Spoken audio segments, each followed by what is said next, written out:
அவர் தெரிவித்தார். நாடாளுமன்றத்தில் நீட் விவகாரம் தொடர்பாக விவாதிக்க மத்திய அரசு தயாராக இருப்பதாகவும் இந்த விவாதத்தின் கால அளவு குறித்து எதிர்க்கட்சிகள் முடிவு செய்ய வேண்டும் என்றும் அவர் கூறினார்.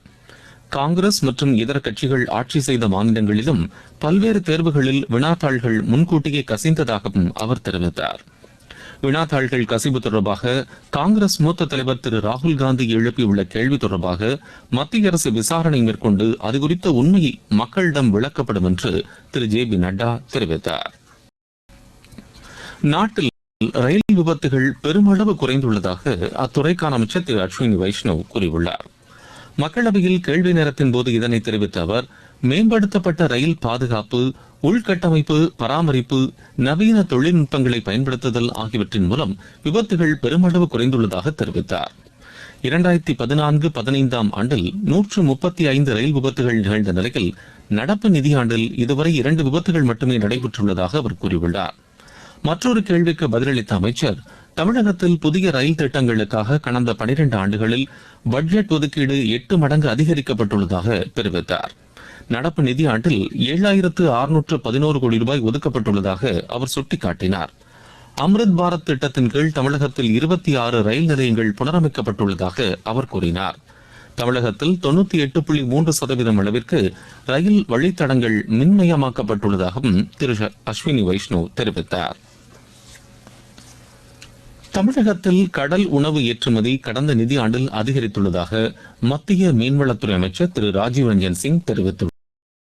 மாநிலங்களவையில் கேள்வி நேரத்தின் போது இதனை தெரிவித்த அவர், கடந்த நிதியாண்டில் தமிழகத்தில் இருந்து 7,660 கோடி ரூபாய் மதிப்பிலான 1,52,000 டன் கடல் உணவு ஏற்றுமதி செய்யப்பட்டுள்ளதாக குறிப்பிட்டுள்ளார். நித்தி ஆயோக் தலைமைச் செயல் அதிகாரியாக மூத்த IAS அதிகாரி திரு அனுராக் ஜெயின் நியமிக்கப்பட்டுள்ளார். நியமனங்களுக்கான அமைச்சரவை குழு இதற்கு ஒப்புதல் அளித்துள்ளது. 2 ஆண்டு காலம் வரை திரு அனுராக் ஜெயின் இப்பொறுப்பை வகிப்பார் என்று தெரிவிக்கப்பட்டுள்ளது. நீங்கள் கேட்டுக்கொண்டிருப்பது ஆகாஷவாணியின் செய்தி அறிக்கை. ஊரக வளர்ச்சிக்கான புதிய அத்தியாயம். வளர்ச்சியடைந்த இந்தியாவிற்கான ஊரக வேலைவாய்ப்பு உறுதி மற்றும் வாழ்வாதார சட்டம் செயல்பாட்டிற்கு வந்துள்ளது. இந்த சட்டம் வருடத்திற்கு 125 நாட்கள் வேலையை உறுதி செய்கிறது. இதில் வாரந்தோறும் ஊதியம் வழங்கப்படுவது கட்டாயமாக்கப்பட்டுள்ளது. நாள்தோறும் குறைந்தபட்சம் 300 ரூபாய் ஊதியத்தை இந்த சட்டம் உறுதி செய்கிறது. பணி முடிந்த 15 நாட்களுக்குள் ஊதியம் வழங்குவதை உறுதி செய்வதற்கான அம்சங்களும் இதில் இடம்பெற்றுள்ளன. ஊதியம் காலதாமதமாக வழங்கப்பட்டால் அதற்கான இழப்பீட்டுத் தொகைக்கும் இதில் வகை செய்யப்பட்டுள்ளது. வளர்ச்சியடைந்த இந்தியாவிற்கான பயணத்தில் மோடி அரசு தொடரும் சீர்திருத்த நடவடிக்கைகள். தேசிய ஒலிபரப்பு தினம் இன்று கொண்டாடப்படுகிறது. 1927 ஆண்டு இதே நாளில் பம்பாய் வானொலி நிலையத்திலிருந்து நாட்டில் முதன் முறையாக ஒலிபரப்பு தொடங்கியதை குறிக்கும் வகையில் இந்நாள் கொண்டாடப்படுகிறது. பின்னர் 1936 ஆண்டு ஜூன் 8 இந்திய ஒலிபரப்பு சேவை அகில இந்திய வானொலி என்று மாற்றம் செய்யப்பட்டது. நாட்டின் வளர்ச்சி, கல்வி, விழிப்புணர்வு, கலாச்சார பாதுகாப்பு ஆகியவற்றில் ஒலிபரப்பின் முக்கிய பங்களிப்பை இந்நாள் எடுத்துக்காட்டுகிறது.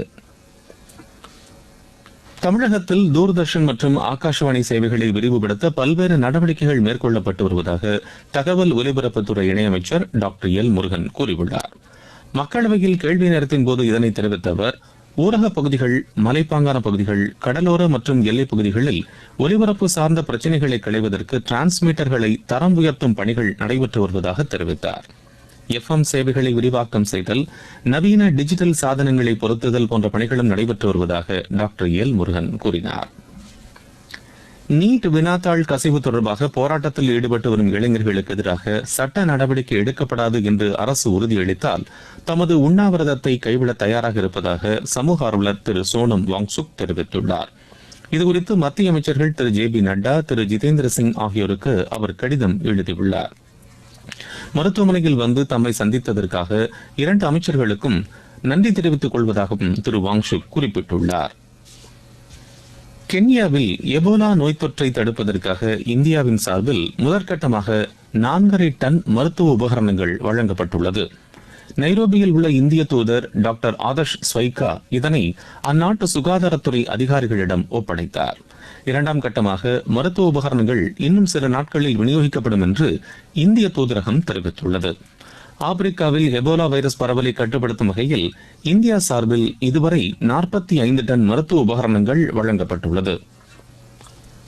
காங்கோவில் எபோலா வைரஸ் தொற்று காரணமாக இதுவரை 1000 பேர் உயிரிழந்துள்ளதாக அந்நாட்டு அரசு தெரிவித்துள்ளது.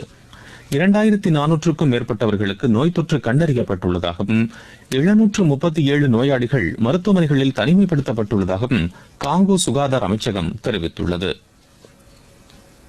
மத்திய பிரதேசம், குஜராத் மாநிலங்களில் இன்று மிக கனமழை முதல் அதிகனமழை பெய்யக்கூடும் என்று வானிலை ஆய்வு மையம் தெரிவித்துள்ளது.